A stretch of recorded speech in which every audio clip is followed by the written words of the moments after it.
Assalamualaikum warahmatullahi wabarakatuh. Perkenalkan, nama saya Vika Yuliana. Saya mahasiswa Ilmu Administrasi Negara STIA 11 April Sumedang.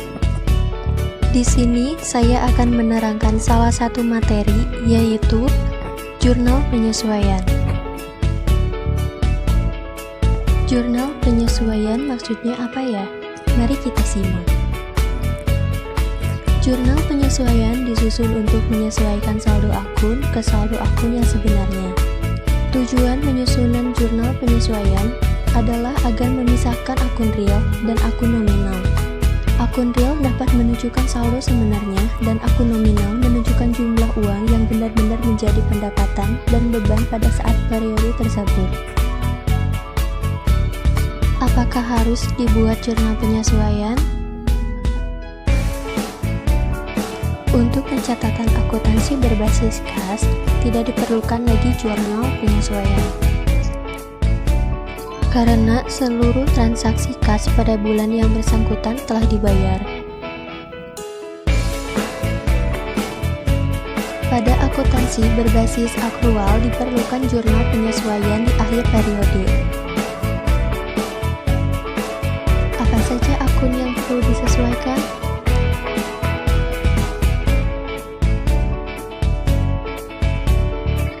Beban dibayar di muka, pendapatan diterima di muka, piutang pendapatan, beban yang masih harus dibayar, penyusutan aktiva tetap, pemakaian perlengkapan.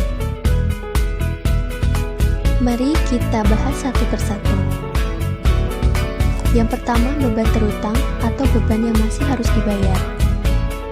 Mengapa beban yang masih harus dibayar memerlukan jurnal penyesuaian? Jika pada akhir periode diketahui masih ada beban yang masih harus dibayar. Misal, gaji karyawan pada bulan Desember 2010 baru akan dibayar tanggal 2 Januari 2011 sebesar 6.500.000. Ayat jurnal penyesuaian pada tanggal 31 Desember 2010.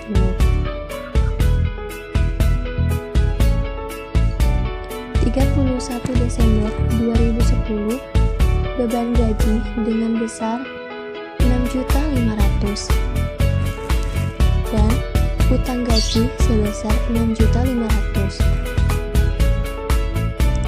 Yang kedua, pendapatan yang masih harus diterima. Perusahaan telah mengakui pendapatan atas jasa yang diberikan walaupun perusahaan belum menerima kas atau uang. Misal, pendapatan yang masih harus diterima dari pelanggan sampai akhir periode adalah 4.500.000. Jurnal penyesuaiannya adalah 31 Desember 2010 piutang 4.500.000 dan pendapatan sebesar 4.500.000. Yang ketiga, penyusutan aktiva tetap. Aktiva tetap umumnya mengalami penurunan manfaat karena digunakan perusahaan dalam kegiatan operasi. Pencatatan penyesuaian ditulis pada akun beban, penyusutan di debit, dan akumulasi penyusutan di sisi kredit. Misal, penyusutan kendaraan per tahun ditetapkan sebesar 10% dari harga perolehan yaitu 150 juta. Jurnal penyesuaiannya 3 Desember 2010, beban penyusutan sebesar 15 juta dan akumulasi penyusutan 15 juta. 10/100 dikali 150 juta sama dengan 15 juta. Yang keempat, beban dibayar di muka. Terdapat dua metode pencatatan pada saat pembayaran beban, yaitu metode aset atau harta dan beban. Pada tanggal 3 Agustus 2010, perusahaan membayar asuransi sebesar 900 untuk 6 bulan ke depan. Ini adalah contoh jurnal umumnya.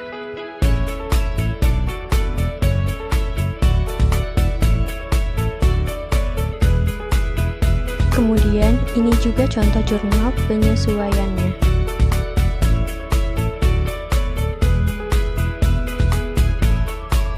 Yang kelima, pemakaian perlengkapan. Pencatatan terhadap pengurangan perlengkapan bisa dilakukan setiap kali pemakaian, namun lazimnya perusahaan melakukan pencatatan pada akhir periode dengan pertimbangan kepraktisan.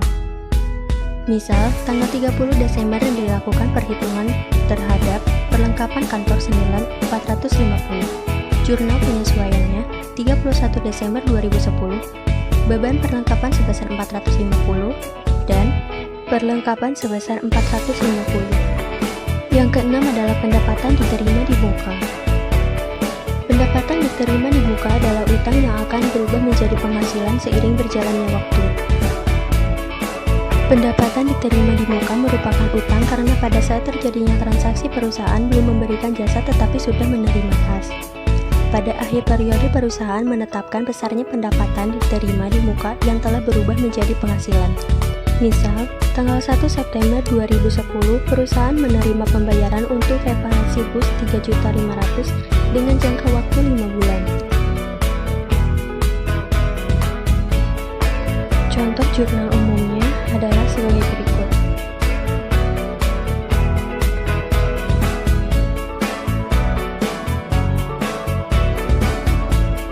Kemudian, ini adalah contoh jurnal untuk penyesuaiannya.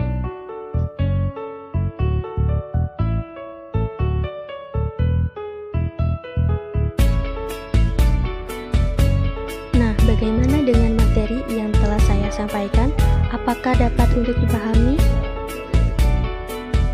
Demikian penjelasan yang dapat saya sampaikan. Mohon maaf bila ada kekurangannya. Saya undur pamit. Wabillahi taufiq hidayah. Wassalamualaikum warahmatullahi wabarakatuh.